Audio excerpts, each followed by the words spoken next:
Se você não estudou direito, o título desse vídeo pode parecer pouco claro. A que caso de explorador de caverna esse cara tá falando? São os mineiros que ficaram presos no Chile? Os meninos na Indonésia? E esses foram acidentes? Como o PNA seria aplicado aí? Mas, por outro lado, se você é advogado ou estudou direito em algum ponto da vida, entendeu exatamente o que eu estou dizendo e até porque pergunto se feriu ou não o PNA. A questão é que existe um livro muito famoso entre estudantes de direito chamado The Case of the Speluncan Explorers, escrito em 1949 por Lon Fuller, um professor de filosofia do direito da Universidade de Harvard, nos Estados Unidos. Esse professor de Harvard aqui é do tipo de verdade pra valer, tá? Não é no sentido que tem tomado a expressão por aqui ultimamente. A tradução mais adequada talvez fosse o caso dos exploradores espeleólogos, mas talvez porque muita gente não saiba que espeleologia é o estudo de cavernas, ou talvez porque Spelunkian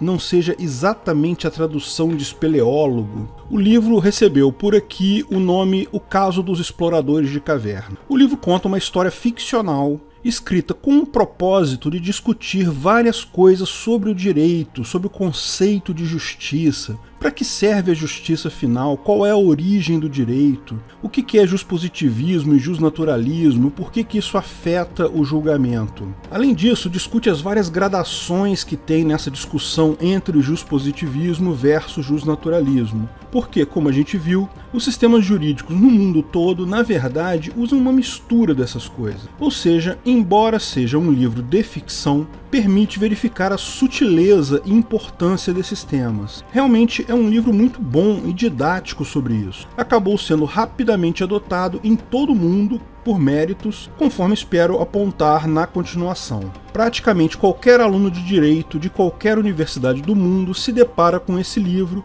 tipicamente no primeiro período ainda, na cadeira de introdução ao estudo do direito ou outra cadeira introdutória qualquer. Alguns professores usam para fazer um debate em sala de aula, outros usam para fazer um julgamento simulado, um trabalho em grupo, mas a ideia é sempre ler o caso e discutir esses conceitos. Se você procurar na internet, vai achar vários exemplos do uso do livro para ensino do direito tradicional.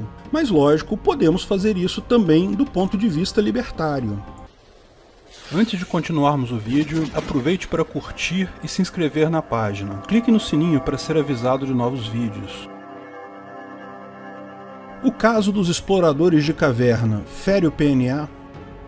Bom, para tratar o assunto, eu vou precisar contar a história. Vou fazer um resumo, na verdade. O livro é pequeno, dá para ler rapidamente, não é difícil achar o PDF dele em português na internet, se você quiser ler na íntegra, mas para poder tecer considerações sobre o caso, eu vou precisar contar a história. Então considere isso um aviso de spoiler. Se prefere ler o livro, pare por aqui, leia o livro primeiro e depois continue. Pois bem, o livro se passa num futuro distante, nos anos 4300, numa sociedade que não tem nada a ver com a nossa sociedade atual. A ideia do autor de colocar o caso num tempo diferente do nosso é clara. Primeiro, para não deixar discussões presentes afetarem a solução do caso. Depois também para mostrar que os dilemas do direito, da justiça, são atemporais. O problema que o caso trata já existiria no tempo das cavernas, na época de Nabucodonosor, existiria no Código de Hammurabi, existe nas leis de hoje e vai existir no futuro entre empresas de segurança privada no Ancapistan. Nenhum crime, nenhuma fraude acontece seguindo um roteiro previsto em lei.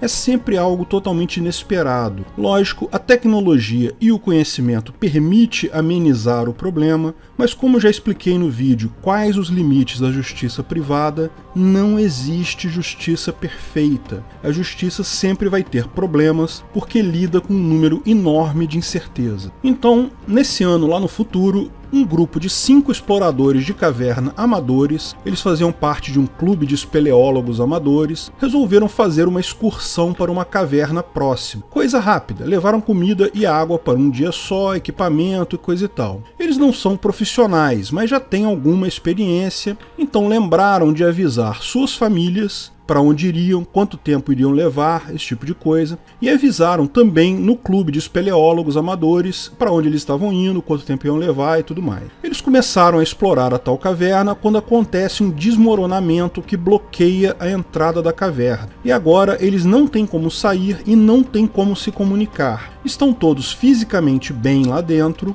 o lugar é grande, tem água corrente, um riacho subterrâneo qualquer, alguma coisa assim, mas eles não têm como avisar o que aconteceu. Chegou o fim do dia, as esposas e os outros amigos lá do clube de exploradores de caverna da região dão falta dos caras e avisam então a empresa de segurança privada que os caras subscrevem. Tá bom, ok, no livro é um pouco diferente a história, eles avisam a polícia, mas isso é porque o autor não percebeu uma falha óbvia. Tantos anos no futuro, na verdade daqui a 30 anos já, certamente não haveria mais polícia pública como conhecemos hoje, apenas empresas de segurança privada do tipo Hopiana. Como já expliquei no vídeo, o que é uma sociedade de leis privada. Mas vocês vão ver que os dilemas da justiça não morrem com a morte da justiça estatal. Pois bem, a empresa de segurança privada chega ao local, percebe que houve o deslizamento e, como está dentro do contrato de seguro, inicia as escavações para libertar as pessoas que estão lá. O problema é que a quantidade de terreno que desabou é muito grande,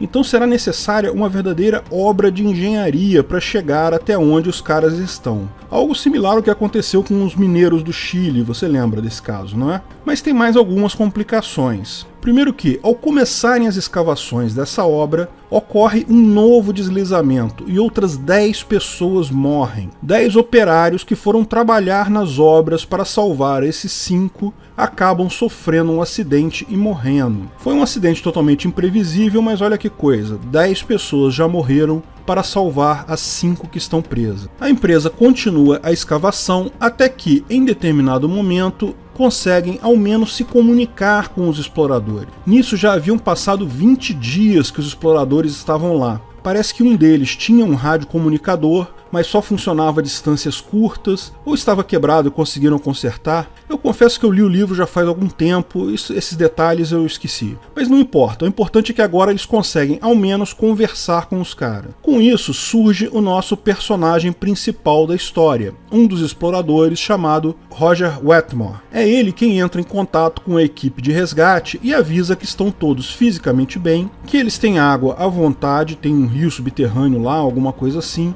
mas eles estão todos com muita fome porque trouxeram comida só para um dia e a comida já havia acabado há muitos dias. Lembra, eles já estão lá há 20 dias. Daí ele pergunta quantos dias ainda vai levar até eles serem resgatados. A equipe de resgate faz as contas e diz que vão levar ainda 10 dias para isso. E daí o Roger pergunta, será que nós conseguimos então sobreviver esses 30 dias sem comida? Lembra, eles já estão lá há 20 dias e precisam de mais 10 dias para serem resgatados, então vão ficar um total de 30 dias sem comer. Um médico da equipe de resgate aponta que provavelmente não, pois o tempo máximo que o ser humano consegue ficar sem comida é em torno de 25 dias. Então aí está o dilema. A princípio, eles estão tecnicamente mortos. Quando a equipe de socorro chegar lá, vai provavelmente só recolher os corpos. Mas daí o comunicador do Roger fica em silêncio por um tempo, depois volta e pergunta: e se um de nós se matar, será que a carne dele permitiria que os outros 4 sobrevivessem até o resgate? O médico fica um pouco assim, na dúvida, não sei o que lá, mas diz, olha, provavelmente sim. Deve ter pouca carne, porque ele já está em jejum há 20 dias, pode ter doenças, canibalismo é muito ruim para isso, mas um pouco que eles consigam comer já deve dar para sobreviver por mais alguns dias, e daí daria tempo para eles serem resgatados. É nojento e antissanitário comer carne humana, mas no caso pode ser a diferença entre a vida e a morte. Realmente, isso parece uma solução extrema, mas é difícil pensar em outras soluções. Eles poderiam cada um cortar suas próprias pernas e comê-las, mas imagino, estavam todos muito debilitados e conter o sangramento de uma perna cortada seria algo muito complicado numa caverna, acabariam morrendo de hemorragia. Também existem algumas imprecisões científicas no caso. O fato do ser humano, em média, sobreviver 25 dias sem comida não significa que todos eles vão morrer no dia 25. Uma população normal, alguns já teriam morrido antes do dia 20 e outros sobreviveriam bem mais do que 30. 25 é só uma média. Mas o dilema é mais lógico do que científico. Vamos nos ater à lógica do livro. O dilema deles é que, se um morrer, os outros 4 podem sobreviver. Caso contrário, os 5 morrem no final. Bom, mas como escolher quem vai morrer? O Roger pede um conselho para um juiz, ou então para um padre do lado de fora. Ele quer saber como eles deveriam escolher quem vai morrer. Escolher o mais novo, o mais velho, o mais gordo porque tem mais comida, o mais magro porque é quem provavelmente morreria primeiro de qualquer forma. Ninguém se voluntariou para morrer. Como escolher quem vai morrer nessa situação? Mas no final, ninguém de fora da caverna quer mexer com isso, nem o padre nem o juiz falam nada. Todos ficam horrorizados com a proposta e o rádio fica em silêncio a partir daí. Os próximos passos do que aconteceu a gente só fica sabendo depois de 10 dias, quando os 4 exploradores são finalmente resgatados. Quem morreu? Bem, exatamente o Roger Wetmore, que foi quem propôs a coisa toda. Mas o que aconteceu? Como escolheram ele? Segundo o relato dos sobreviventes, após a última comunicação, eles conversaram entre eles e decidiram que a melhor forma de escolher seria tirando na sorte. Eles acharam um par de dados que estava lá entre as coisas deles e iriam sortear um que seria morto. Então, em tese, havia um contrato entre eles. Começaram a lançar os dados, mas quando chegou na hora do Wetmore jogar os dados, ele mudou de ideia, desistiu do acordo. Os outros ficaram revoltados, porque já haviam combinado, já haviam até iniciado a executar o sorteio. Mais que isso, se ele se recusasse a participar e outro fosse morto, ele acabaria se beneficiando sem ter participado do risco. Mas o Wetmore ficou irredutível, não aceitaria participar de jeito nenhum.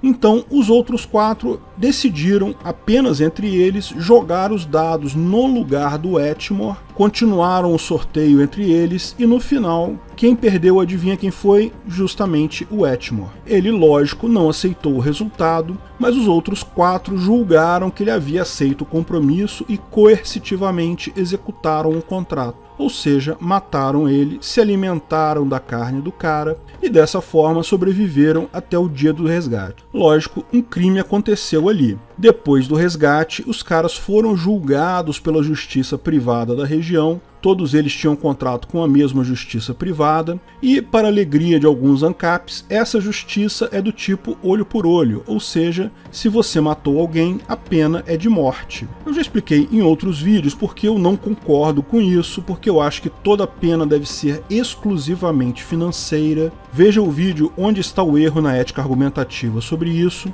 mas concordo que, em tese, é possível que existam empresas de justiça privada com esse tipo de pena. E o livro usa exatamente esse tipo de justiça. Então, os 4 seriam enforcados em cumprimento de pena, mas recorrem à segunda instância da justiça da região, e daí entra a parte mais filosófica do livro, porque o caso é julgado por 5 juízes do colegiado fictício lá da região fictícia, e cada um desses juízes tem uma visão própria, desde um jusnaturalista raiz até um juspositivista raiz. Mas antes, o autor ainda coloca alguns questionamentos. Afinal, para que serve a justiça nesse caso? Um total de 11 pessoas morreram devido a um acidente, para que esses 4 pudessem sobreviver, e agora vamos simplesmente matar esses 4 também? Transformar 11 mortes em 15 mortes sem sentido? Tudo começou devido a um acidente que ninguém teria como controlar, e agora 15 pessoas morrerão, algumas delas na mão da justiça. Afinal, para que serve justiça? Como resolver esse problema? Mas sim, um homem foi morto pela mão de outros homens. Então, como resolver esse problema? Aqui cabe um ponto que eu costumo sempre mostrar nos vídeos. É uma visão muito comum entre pessoas de que existem pessoas do bem e pessoas do mal, e que a tarefa da justiça é simples, é só identificar, e que a tarefa da justiça é simples, é só identificar as pessoas que são do mal, colocar elas na cadeia, ou como preferem muitos, matar essas pessoas do mal. Bandido bom é bandido morto, é uma frase comum de se ouvir por aí até em grupos libertários. Na prática, porém, o que se observa no dia a dia do direito é que não existem pessoas essencialmente do bem, nem pessoas essencialmente do mal. O que existe é um monte de gente mais ou menos boa e mais ou menos ruim que acaba fazendo merda e gerando prejuízo, tipicamente em situações extremas, mas principalmente é muito difícil alguém saber exatamente o que aconteceu e até onde vai a culpa de cada pessoa em um crime. Ah, mas esse caso é um caso muito específico, são pessoas presas numa caverna, isso não se aplicaria à vida em geral. O problema é que não. No final das contas, se você não percebeu, estamos todos nessa caverna aí. O planeta Terra é uma grande caverna de onde não podemos sair. O conflito é exatamente o mesmo. Uma simplificação, lógico, com menos pessoas, mas o mesmo problema. O que os 5 exploradores estavam discutindo ali no final das contas? Distribuição de recursos escassos. O principal recurso escasso ali eram calorias. Todos tinham alguma quantidade de calorias no seu corpo e todos precisavam de calorias para sobreviver. Só que, para sobreviver, eles precisavam de mais calorias do que possuíam. No final, haviam 5 pessoas, mas calorias suficientes para apenas 4. Então, todo mundo concorda que era melhor terem se salvado 4 do que morrerem os 5. Mas o problema começa na hora de escolher quem vai morrer. Muita gente concorda com a famosa frase do Spock: o interesse de muitos se sobrepõe ao interesse de pouco ou de um,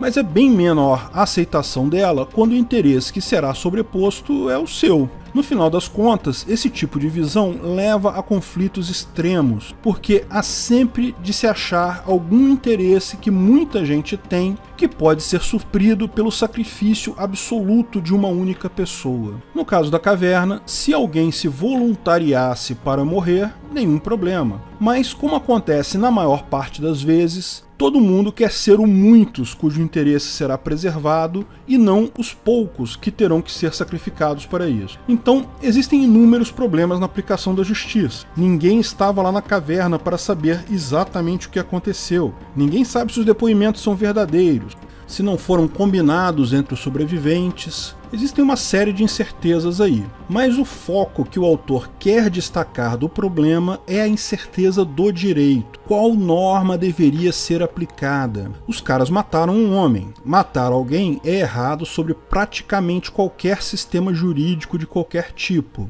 Ainda assim, parece uma morte justificada. Para demonstrar a diferença entre as visões juspositivistas e jusnaturalistas, o autor coloca os votos dos juízes como diferentes pontos do espectro entre esses dois extremos. O primeiro juiz é um juspositivista Nutella. Ele aponta que não há como fugir ao positivismo da lei. Se a lei diz que matar alguém é punível com pena de morte, então a pena de morte tem que ser essa daí mesmo, mas ele diz que se sente sensibilizado com a situação. Ou seja, é o juspositivista que percebe que aquele rabisco no guardanapo é uma besteira, mas ainda se sente preso ao guardanapo de estimação dele. O máximo que ele faz é pedir a comutação da pena, porque isso está lá na lei. Pela lei lá da agência de segurança fictícia, ele poderia pedir ao presidente da empresa de segurança a comutação da pena em prisão de 6 meses. Então ele pede isso. Repara que o que ele está falando aqui é simplesmente delegar a autoridade sobre o que é certo e errado para outra pessoa. Basicamente, jogar a lei no lixo. O segundo juiz é o jusnaturalista. É o único jusnaturalista de fato que tem nessa história. E ele apresenta 2 argumentos. O primeiro, ele assume que eles estavam sujeitos ao direito natural. Lembra? Eles estão julgando isso dentro das leis de uma agência de segurança privada que tem leis privadas, que foram aceitas por todos os que subscreveram aquela agência. Mas, naquele momento, eles não estavam na sociedade, estavam no estado de natureza. Estado de natureza, você sabe, é a forma com que juspositivistas xingam as pessoas livres que não pagam impostos e não gostam de lamber bota. Mas enfim, segundo a visão do jusnaturalista, no momento que fizeram o contrato, não importa os limites desse contrato, o mesmo é válido. Não se pode usar lei positiva sobre um contrato firmado entre as partes de livre e espontânea vontade. E, portanto, se foi feito um contrato e esse contrato foi cumprido, não haveria crime. Mas você que é libertário e assiste o canal já sacou que o autor do livro, no final das contas, é um juspositivista. Conhece pouco do jusnaturalismo, principalmente principalmente a impossibilidade de penhorar vontade futura. Concordo que o contrato é válido, mas também é válido o distrato. E lembre-se, o Wetmore explicitamente renunciou ao contrato antes da execução deste. Portanto, me parece claro que, mesmo considerando o jusnaturalismo no caso, não mudaria a condenação. A pena, porém, deve ser considerada totalmente descolada do que está escrito na lei. Lei não serve para nada. O segundo argumento desse mesmo juiz, ele lembra que o objetivo final da justiça é preservar a vida. Quando falamos que a ideia de ética, que é a mesma ideia de um sistema legal, de um ordenamento jurídico juspositivista, é aquele que é um sistema de normas que visa garantir a convivência pacífica em sociedade. Isso significa, em última análise, menos morte. Portanto, não justifica matar mais gente do que foi necessário no decurso do fato. Note que aqui também é claro o argumento jusnatural. Uma lei só deve ser obedecida se for justa. Se não for justa, deve ser desobedecida. Repare que, sob essa visão, a lei é apenas um guia, uma sugestão escrita. Mas a solução de cada caso tem que ser baseada no caso concreto, na visão natural da sociedade sobre aquele caso, se é justo ou não, e em jurisprudências anteriores. Isso é essencialmente jusnaturalismo. O terceiro é outro positivista, mas em sua interpretação literal da lei, ele entende que a situação do caso concreto, o assassinato por necessidade alimentar, canibalismo e etc., não estão previstos na legislação. Se algo não está previsto na lei, ele prefere se abster de julgar o caso. Isso é uma crítica comum ao juspositivismo, porque é muito comum que seja necessário interpretar a lei para aplicá-la ao caso concreto. Na verdade, a imensa maioria das vezes isso é necessário. A lei não é um script que o criminoso segue passo a passo. Você vai ter que interpretar o que ele fez com base da lei. Agora, como justificar a aplicação de uma lei positivada se a mesma precisa ser interpretada? Ou, por outro lado, já que vamos interpretar todas as leis, por que não ir logo para o jusnaturalismo e interpretar tudo desde o início, o que é certo e o que é errado? Como não é possível aplicar a lei diretamente ao caso concreto, ele se abstém de votar. Em última análise, ele decreta a falência do juspositivismo. Lei não serve para nada.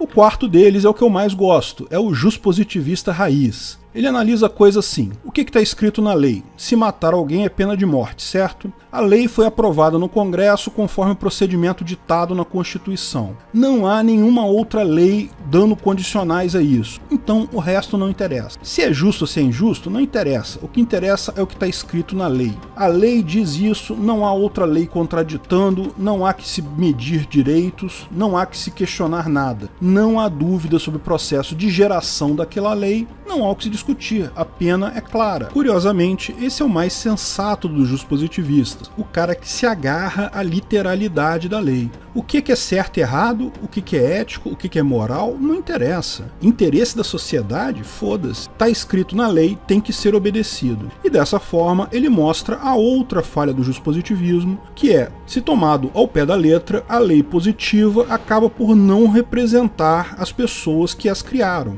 O quinto deles é outro juspositivista, mas é um juspositivista new wave, cabeça aberta. Na verdade, expressa a visão do autor do livro sobre o caso. No final das contas, o argumento dele é muito parecido com o segundo argumento do jusnaturalista, de que a lei precisa ser interpretada de acordo com a situação, que não se pode usar a lei diretamente, é preciso entender a realidade do caso, e ele coloca mais outras coisas do tipo: uma pesquisa de opinião da sociedade dizia que 90% da população acham que eles não deveriam ser mortos, e coisa e tal. A própria família do Wetmore não é a favor da punição. Enfim, da mesma forma, coloca a lei positiva como um mero guia. Deve ser obedecida quando essa lei escrita corresponder à lei jusnatural, ou seja, quando for, por bom senso, justa, mas deve ser descartada quando não corresponder à lei natural, ou seja, quando, por bom senso, percebe-se que é injusta, como era o caso. No final das contas, o julgamento termina empatado 2-2, com uma abstenção, e como isso é uma corte de recurso, isso não muda o julgamento da primeira instância e os 4 acabam enforcados. Mas isso daí é só um detalhe. O importante do livro é justamente a discussão do caso sobre os vários pontos de vista. Note como o juspositivismo não resolve nada. Quando o certo e o errado são claros e óbvios numa situação, decide-se facilmente de acordo com a lei. Mas daí não precisava de lei, porque já é claro o que é certo e o que é errado. Quando o certo e o errado são nebulosos, a lei não ajuda em nada, porque se torna impossível segui-la sem interpretá-la, ou seja, sem enxergar o certo e o errado da forma jusnatural. Ou seja, de uma forma ou de outra, a lei positiva não ajuda em nada. Ah, mas então você está dizendo que mesmo contratos são besteiras, que também não precisam ser interpretados. Sim, lógico que contratos precisam ser interpretados, mas veja a diferença. Contratos não têm por objetivo definir o que é certo ou errado de forma absoluta. Apenas visam definir um acordo entre o grupo de pessoas acerca de determinadas condições e situações que esses concordam entre si. Lógico, todo contrato deve ser interpretado com vistas ao objetivo do mesmo. Por esse motivo, a introdução do contrato, o objetivo do contrato, é uma informação importante e geralmente a primeira coisa colocada no mesmo. Leis positivas, coisas escritas em papel, são inválidas para questões éticas, questões sociais que envolvem o interesse global e absoluto das pessoas. O que é desnecessário e inútil é o que se chama hoje de direito público. Importante é o direito privado. Os contratos, embora eu reconheça, podem haver linhas tênues entre as duas coisas. O próprio exemplo mostra isso. Os defensores do juspositivismo de vez em quando levantam outras justificativas. A grande justificativa para o juspositivismo é a questão da segurança jurídica. Pessoas precisam planejar seus negócios, as suas ações, e ajuda muito ter um manual de instruções com um monte de regrinha escrita sobre o que é certo e o que é errado. Se o certo e o errado dependem de um bom senso, de uma coisa subjetiva, como planejar um projeto, como realizar uma ação e ter certeza de que ela não vai ser considerada um crime mais adiante. O que iria impedir um juiz de julgar contra você? Precisamos de leis escritas certinhas justamente para evitar a insegurança jurídica. Mas esse papo de usar juspositivismo para dar segurança jurídica é a típica solução estatal de quebrar suas pernas e depois te dar uma muleta. No caso, como vimos, uma muleta quebrada, porque não funciona. Todo o problema da segurança jurídica nunca é o fato de que o bom senso pode variar, que outras pessoas podem ou não concordar com a sua avaliação do bom senso. O problema real é que o juiz vai julgar esse caso e pode julgar isso com uma situação de bom senso diferente e inaceitável do seu ponto de vista. Você vai estar na mão de juízes que outras pessoas escolheram, você não teve papel aí. Esses juízes vão interpretar as leis positivas que, por mais bem escritas que sejam, podem ainda dar margem à interpretação. No final das contas, a insegurança deriva do juiz natural, não do jusnaturalismo. Juiz natural, como já explicamos em outros vídeos, é uma característica da justiça do devido processo legal que diz que o Estado vai designar um juiz para cuidar de cada caso. Não são as partes que escolhem o juiz, é o Estado que escolhe o juiz. Além disso, as leis positivas mudam com o tempo. Existe todo um batalhão de parasitas burocratas lá em Brasília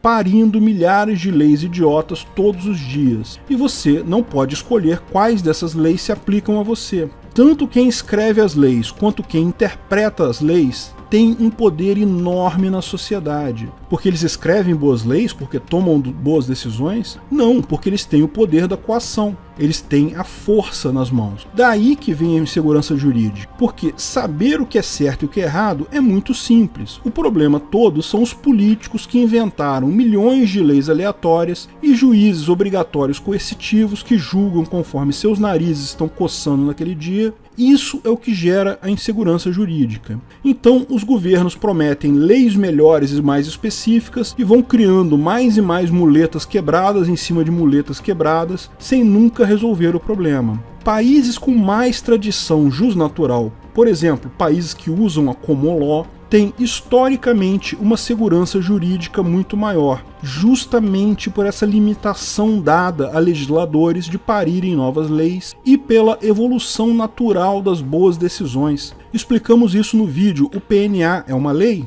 Nos países positivistas, por mais que se diga que o positivismo serve para dar segurança jurídica, o que se observa é uma maior insegurança jurídica, que muita gente até atribui como causa do fracasso econômico desses países. Eles têm insegurança jurídica, então criam mais leis para melhorar a segurança jurídica, mas isso só piora, vira um ciclo vicioso. Eu até entendo que no início desse ciclo, na era da informação restrita e assimétrica, não haviam outras alternativas e leis positivas e tribunais coercitivos eram tudo que se podia fazer. O argumento do Kelsen só era tão natural para ele porque, na época dele, não existiam sequer alternativas. Qualquer outro processo baseado em bom senso e jurisprudência levaria tempo demais. Mas, mesmo nessa época, já pode-se ver que a imprecisão quando a lei for aplicada pode ser grande. Fica claro para todo mundo que a lei positivada não serve para nada. Hoje ela não é sequer mais necessária. Decisões podem ser resolvidas por tribunais privados com muita facilidade, apenas com base em leis jusnaturais e jurisprudência. Isso não significa justiça perfeita, tá? Existem várias outras imprecisões no processo jurídico que jamais seremos capazes de superar. Por exemplo, quem garante que os sobreviventes contaram a verdade e eles simplesmente não mataram o cara e depois só inventaram esse papo de contrato? Mas esse problema acerca da incerteza do direito pode ser minimizado admitindo o óbvio. Leis positivas não servem para nada. Juspositivismo é só uma muleta quebrada. Porque, em qualquer caso concreto, quando a resposta é clara, quando é fácil dizer quem está com a razão, quem está certo e quem está errado, ninguém precisa da muleta. Não importa o que está escrito na lei, a justiça anda sozinha. Por outro lado, quando a resposta não é clara, usar a muleta não ajuda em nada e você acaba tendo que andar com a própria força. Obrigado por assistir nosso vídeo. Comente abaixo se tiver dúvidas ou sugestões de novos temas.